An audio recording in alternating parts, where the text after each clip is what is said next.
Welcome back to the Advanced Selling Podcast, the longest running sales training podcast history. I'm Bill Caskey. Bryan Neale here. If this is your first endeavor into the Advanced Selling Podcast, welcome. We'd love it if you went to LinkedIn and connected with us there. We've got the podcast group. You can go to advancedsellingpodcast.com/LinkedIn, be a part, be in the conversation. And if you're brand new, you can check out some of the most popular episodes by going to advancedsellingpodcast.com. We need some swag, don't we? We do. I still look at when I'm at Starbucks or somewhere and people have their Macs out. I still look for the sticker because we said we would give $100 to anybody that had a sticker, and we have yet. Nothing yet. Do you have laptop stickers? No, I don't. I do, and I didn't like. It's not really my person. I don't like things to be like cluttered up like that. Yeah. But I think it adds a little character, and so I do. But I'm very picky about the real estate on my laptop sticker. But my last one was a sticker that says Doug Bowles is my president. Oh, you know, Doug Bowles is the president. Yep, president of the Indianapolis Motor Speedway. Yeah. I saw him like, I need that one. That's good. That's that's pretty specific there. And I'll be running around airports here in a little bit for football. So maybe if someone does have a laptop sticker, now would be a good time to put it on there. Do we have any more? Where are those stickers? We do have some. I'm trying to think of an easy way to get it to people. I mean, they could direct message us on LinkedIn, but make sure you give me your address. And I can, as long as there's not 4,000 of them. Month of August off. Where's Bill? Oh, he's back in the supply closet. He's sending out stickers. Oh, that'd be a thing, wouldn't it? Yeah. So anyway, if you want a sticker really badly with a chance to win $100, or just show off the podcast you listen to, $100 cash is worth a sticker. I don't know. Yeah. Okay, let's do a topic, shall we? Yeah, go. A little mechanical, but that's okay. That's what you come here for. You come here for mechanics as well as a little group therapy and some, head, heart, and soul stuff. We want to talk about preparation. We want to talk about, in this day and age, with all the tools you have available, including LinkedIn, Google, ChatGPT, all those things, how has sales call prep changed? Mm-hmm. How should we prepare for sales calls? I just came off of a call this morning. The VP of Sales said, hey, can you do a little bit of work around preparation? Because I feel like, we got some new sellers. They're going in a little cold. It's awkward. I'm like, sure. So I did a real quick version this morning, but I thought that's a good podcast topic. So I brought it up. You know what's fascinating? I had this exact same conversation with a VP of Sales with my client, with one of my clients last week. No kidding. And we actually did a training on Friday where I provided them a prompt. That's a research prompt for prior to I think they should do that on all of their clients, because they're going to learn things from the prompt that they didn't even know. But definitely for cold. It's absolutely. And this is me, and I went a little, and I'm a little sick, like head coldish right now. So I'm a little snarky, like a little edgy. I like that. I like snarky, a little edgy. And I was kind of like, so I'm like, this is mandatory. It's non-optional. Like you always do this. There's no reason not to. And then, people are like, well, I'm really busy. I don't have time to do that. I'm like, you don't want to have a busy contest with me, man. Especially during football season. But the point is, you have to prepare if and when you are busy. That's part of the deal. It helps you be more effective and efficient.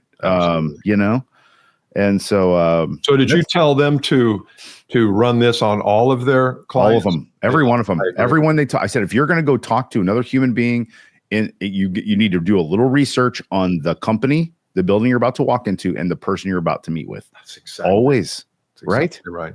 It's just, there's no reason not to. If you walk in like, what do they do again?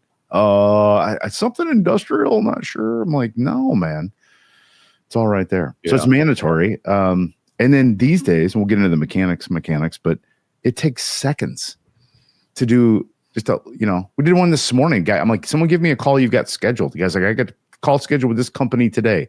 I put it in Google. I'm getting into one of my ideas here. Put it into Google, hit on the news thing. There's an article from what is this, July, whatever it is. Mm-hmm. It would have been about 4 weeks ago, about this big new initiative that this company is going through with their city and a university that's in their city. And I'm like, did you know that? I'm like, nope. Didn't know that. Nope. It's like, and all you got to do then, like, hey, by the way, I was doing a little research coming in here, and I said, what's up with this deal with the university in town? Just that, So right? true. And tell people, say, look, I'm committed to understanding your business better than maybe I already do. And so I do research before every call. And so sometimes things pop up, and here's one that popped up. It's not a creepy thing where you're trying to creep on them. And you're going to learn a lot about the human being that you're calling on too. And that's worth its weight in gold. You don't have to bring up everything and say, oh, I hear you've been married for 25. No, you don't have to do that. Right. But throughout my research, I see that you're a podcast host yourself, or you're. It's it. And I think so. One benefit to doing this is I think it just shows people that you care a little bit. You just took a little. It's a really good show of empathy and caring and interest in another person, which I think is a really good thing to do if you're a professional seller. Okay, so let's get into the mechanics of this. All right. How exactly? You tell me how you work it. I'll tell you how maybe similarities. I'm guessing there might be. First, and I'm going backwards because I want to let you get the big one. I'm going to do Google first, and I'm going to Google the name of the company that I'm about to go visit or see later that week, and I'm going to press. So when you get Google, you've got the choices after you Google the thing. Let's say I'm going to Google Eli Lilly.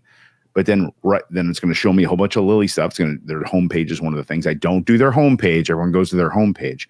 I hit the news button, and I just want to see what was going on in the news with Lilly. And it doesn't matter what I find. It even doesn't matter if it's related to what I do.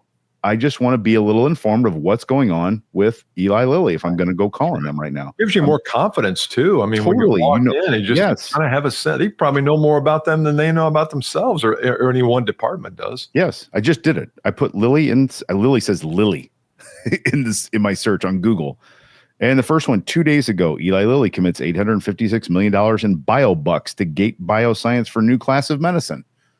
And if I sell them, warehouse materials or something. Mm-hmm. You're like, well, that doesn't really matter to me. It's good to know, though. 856 million is a lot of money. Don't make that assumption that it doesn't matter to you. Exactly. Lilly cuts partnership with Noom in latest salvo war on compound. I'm just looking a little bit, and it takes seconds, man. Seconds. So Google the company, hit the news button. And I love what you said, Bill. You will be more confident. You'll know a little bit about what's going on over there. That's my first thing. Okay.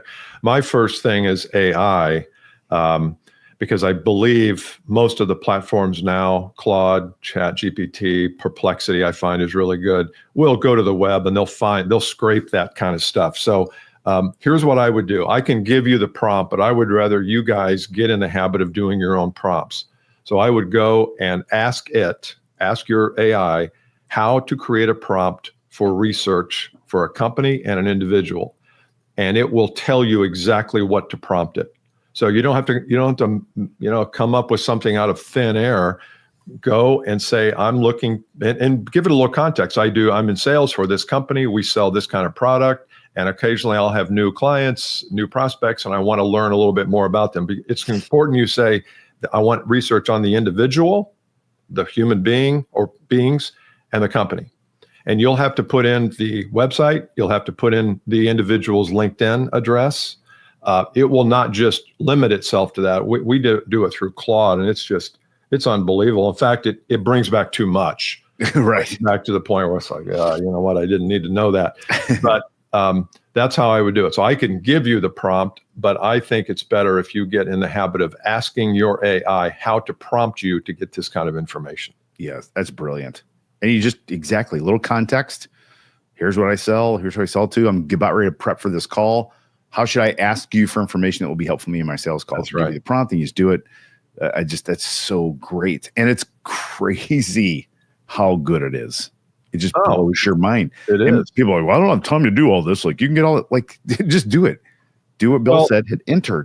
Boom. If you have ChatGPT, which I know but Claude has what's called projects, and projects are what we call system prompts. And a system prompt is you put the instruction in a project, and let's say the project is called researching new prospects. You put that system prompt in there once it gives it to you, and then all you have to do is put in name, company, website, LinkedIn, and it does the rest. You don't have to put in that prompt and reprompt every time. It's a system prompt. It just takes it and runs with it. And so now, not only does it not take you minutes, it takes you seconds. Just put it in and see what comes back, and it'll come back with something, and you decide what you want to use. You can also, because I got this pushback a little bit. Well, the new sellers, they're researching 20 companies a day sort of thing. If you just have all those companies in a spreadsheet, you can say, do the research on all of these companies. Give me these 4 elements. Give me the person, the size of the company, the competitor that they use, and whatever. Give me those 4 things on these 20 companies. It'll pop up in seconds. That's right. It'll do 80 of them in seconds. Here's another thing that prompted this. I had a guy, one of my clients. He's probably listening, so I got to be a little careful. Hey, what up, guy? What up, listener guy? Listener guy. Hey, dude, listener guy. And he sent an email out to a potential customer, and he said, I'm trying to get in there. Well, I'm trying to get in there is probably not the attitude I want to have when I'm writing an email, because it's going to feel a little needy, probably. Yep. So he read the email back, and it was a traditional, hey, going to be in Cleveland, Ohio, the last week of August, and wanted to see if we could get together. I'd like to tell you a little bit about our new product, ABC. Mm-hmm. I said, that dude gets that email every day, probably, if he's a high-level buyer. So I said, go into your AI and ask it what the biggest problems a company in that industry has that you can solve. They might give you 10, and you might say, well, I can't solve these 7, but I can solve these 3. And then shape that as part of the email. We're working with other companies in your industry. The biggest problems we see are ABC from the AI.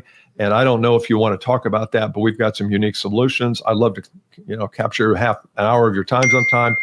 So that's how to write the email too, because the email, it can't just be a blanket blast email. Nobody pays attention to those. Nobody. And it's so great. And the little ding that just went off was God's way to say that is a fantastic idea. Let's leave that in there, Bill. I like it. Well, the stuff that you get from ChatGPT also, and we've been very open and vulnerable. It's not even vulnerable. It's just telling people the truth. You just tell people, so look, we do our research. We use, Google, LinkedIn, and ChatGPT. ChatGPT is right a lot, but it's wrong sometimes. So I want to tell you what it told me, and then you can tell me. So we did that in the sales call. We said, so ChatGPT told us you're an ESOP. That's an employee-owned company. And the 2 buyers, who were the CEO and the VP of Sales, said, no, we haven't been an ESOP. When we unwind the ESOP, what was that? I think 2019. I'm like, well, that's good to know. Yeah. It wasn't like we weren't idiots or anything like that. We just told them we did research. This is what it told us. I either validate or correct. No big deal. That's right. But if you go and say, well, I know you're an ESOP, you guys are like, we're not an ESOP. Yeah. You can, it's kind of silly. It's a place to start questioning rather than a place to conclude and assume. So Brilliant. Yes. Do you have another? One more. Okay, go ahead. One more. LinkedIn. Yeah. Obviously, I'm going to put the person's name on LinkedIn, and what I'm looking for here, I'm looking for mutual connections. I'm looking for past work history, and I'm looking for anything else that tells me that creates a connection. This isn't the bass fish on the wall. Oh, you into fishing, Bill, sort of thing. It's real, authentic. Don't make stuff up. But the one I did today with my client, I said, what's the guy's name? He's like, Peter. I put that in there, and I'm like, there's a guy named Larry with the last name, but he goes, no, his name's Peter. When I looked it up, the guy's his name is Larry, but his birth name is Peter or something. You know what I mean? Yeah. It's like, well, we found something out there, but that's interesting. Yeah. But we also found out that he has worked at 2 of my clients' in the past. We didn't know that. So we can say, hey, by the way, you used to work at da-da-da-da-da. And the guy's like, yeah. I'm like, well, they're one of our clients. So there's a talking point.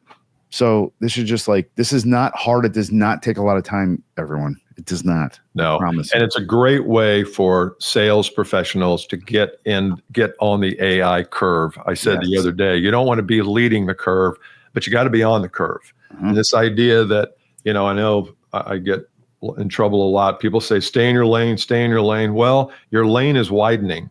Your lane is widening. It's not just selling and how you conduct yourself in front of a prospect, which we talk about a lot. It's also understanding how to do research so that when you get there, you've got some advantages and you've got some insight. Digital technology, how you create content. That didn't used to be our lane because it was not a thing, and now it is. So this idea of stay in your lane, I don't want to do AI. That's not for me. Well, if you don't know AI, it may replace you someday. I'm sorry to say that. I hate saying that, but if you're savvy about it, it won't. It will not replace people that use it and learn it. It won't. Right. And either it won't directly replace you, but the guy or gal who competes against you that does know how to use it will beat your tail, and they will replace you. That's guaranteed. Right. Guaranteed. We hear a lot about the $1 billion company with one or two people. Yes. One person's the CEO and one person is the prompt engineer. Right. I really believe that's coming. And so it might not even be that if you got 25 salespeople, say you're a VP of sales, you got 25 salespeople, and there's a competitor that has no salespeople, but they've got a really good prompt engineer. It's easy to say, oh, well, they're not going to be able to compete with us. Really? Are you sure of that? Yep. Be very careful about that assumption. So this is maybe as a foray for some of you who are on the sideline still. Get on the curve. Start to learn AI. I think you'll be shocked at what it can do. For sure. Yeah. There's your prep tool. There it is. All right, buddy. I just gave it to you. There's another beep. We're going to see another great idea from God. This is like yeah. beeps from God. I love them. I don't mind them at all. All right. If you haven't joined or taken a look at Insider, it's our monthly training program that we do once a month. I've got a great group. It's enlarging. It's starting to get bigger, which is what enlarging means. Go to advancedsellingpodcast.com/insider. There's a quick video there, and there's also some promotions coming up we'll talk about later. See you next time. See you. Bye.